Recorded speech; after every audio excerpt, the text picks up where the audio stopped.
Faith comes by hearing the God's word. మరొక గ్రామంలో యేసు ప్రభు వస్తున్నాడు. వస్తున్నప్పుడు యాయీరు అనే ఒక ఆయన,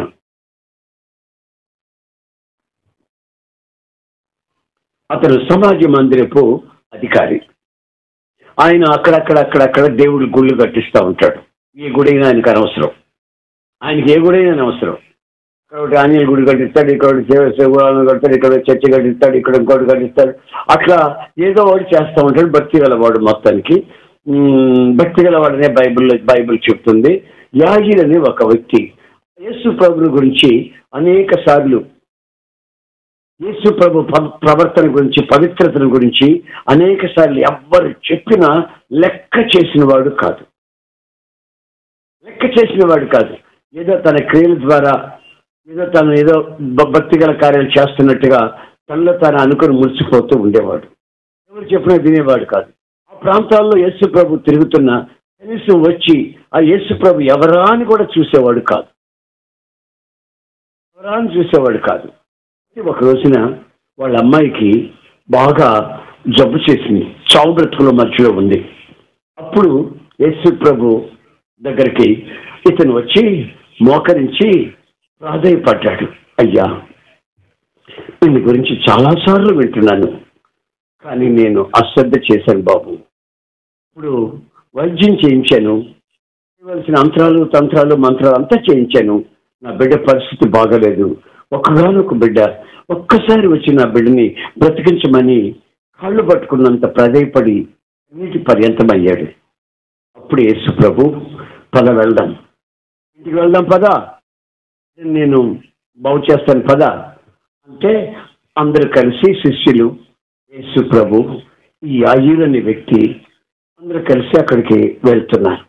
అల్లంత దూరాన్ని ఇల్లుందండి. ఇక్కడ ఇంచుమించుగా దగ్గరికి వెళ్ళిపోతున్నారు. ఇక్కడికి వెళ్ళిపోతుంటే ఆ ఇంటి దగ్గర నుంచి ఎవరో ఇద్దరు చూసి పరిగెత్తుకుంటూ వచ్చి, యాయీరు ఇక్కడికి వెళ్ళావు, గంటల నుంచి నేను వెతుకుతున్నావు, బిడ్డ చనిపోయింది, నీ వాళ్ళకంతా తెలియపరిచాం, బంధువులంతా వచ్చేసారు, నువ్వు ఎక్కడికి వెళ్ళావు? ఎప్పుడైతే ఆ మాట అన్నారో వాళ్ళు, ఆయన గుండెలు బాదుకుంటూ వెర్రికి ఆకేస్తూ ఏడుస్తున్నాడు, పిచ్చోళ్ళగా ఏడుస్తున్నాడు, చచ్చిపోయిందన్న వెంటనే ఏడుస్తున్నాడు. మళ్ళా వాళ్ళు ఒక మాట అన్నారు, ఈయన ఎందుకు తీసుకొస్తున్నావు? బోధకుడు తన దారిని తను పొమ్మని చెప్పండి, మార్గం తను వెళ్ళమని చెప్పండి, ఈయన ఎందుకు తీసుకొస్తున్నావు కూడా వాళ్ళు అన్నారు. యేసు ప్రభు ఆ మాట విన్నట్టే ఉండి, యాయీరు, నమ్మిక మాత్రం ఉంచు, నీ కుమార్తె నిద్రలో నుంచి లేస్తుంది.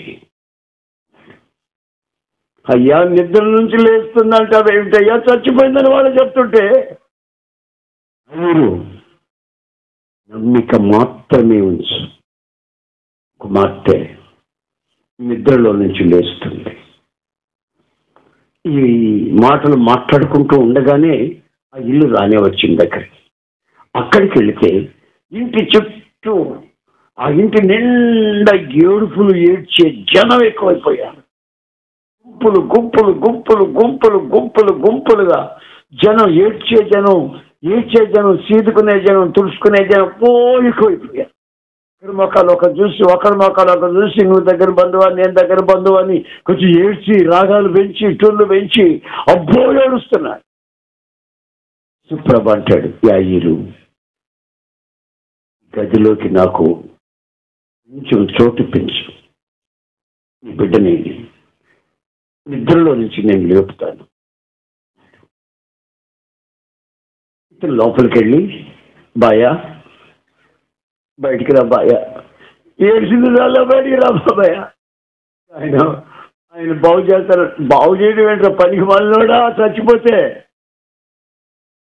అయ్యో నువ్వు రా మామయ్య, బయటికి రామయ్య, మాయ బయటికి రా, బయటికి రామ్మా, చిన్నమ్మా నువ్వు బయటికి రా, చిన్నమ్మా, కొంచెం చోటంటే ఇవ్వండి చిన్నమ్మా.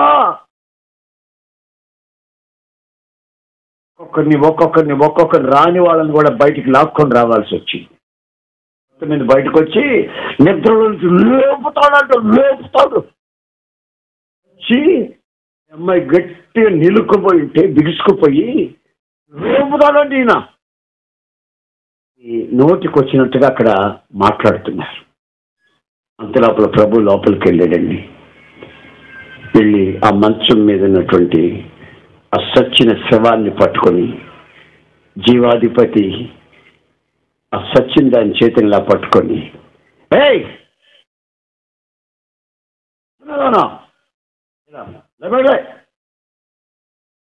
ఒక్క మాట అన్నాడండి.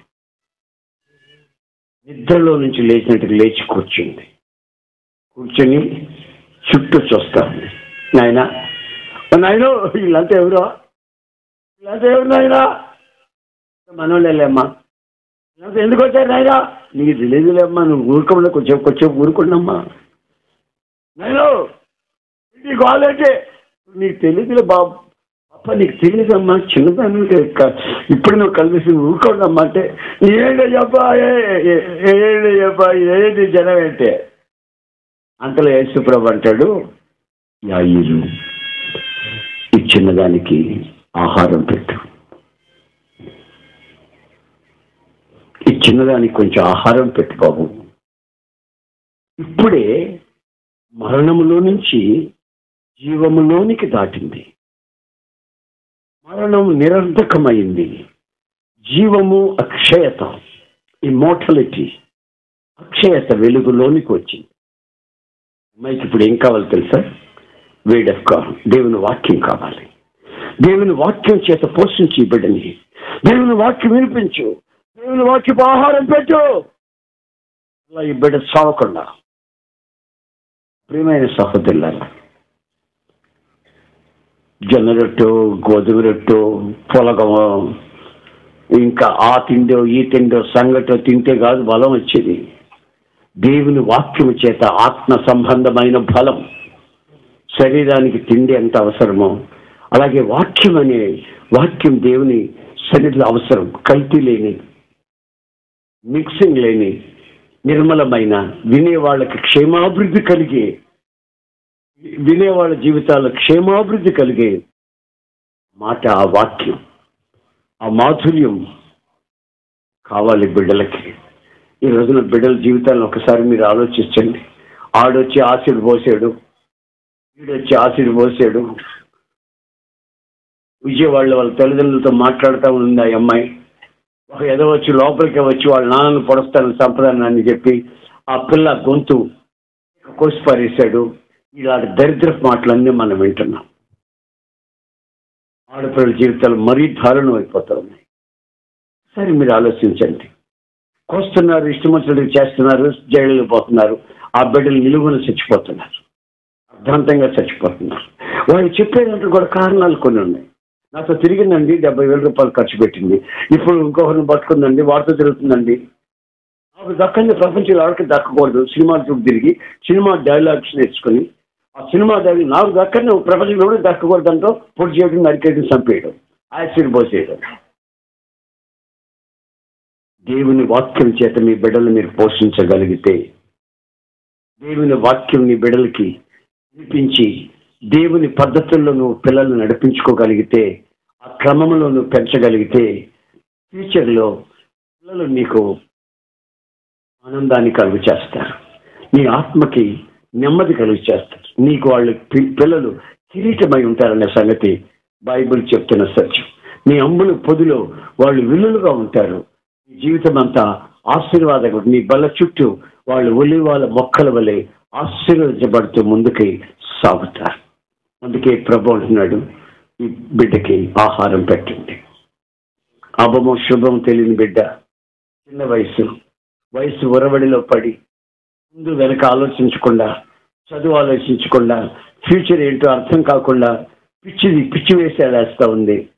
అందుకని ఈ బిడ్డ జీవితానికి ముందు దేవుని వాక్యాన్ని, నీవు ముందు దేవుని వాక్యానికి శ్రద్ధ ఇచ్చి, దేవుని వాక్యం నువ్వు మననం చేసి, నీవు దాన్ని చదివి దాన్ని జీర్ణించుకొని నీ బిడ్డలకి అది పంచిపెట్టగలిగితే నీ కుటుంబాలు ఆశీర్వదించబడి స్వర్గసీమలుగా మారుతాయనే సంగతి వాస్తవం.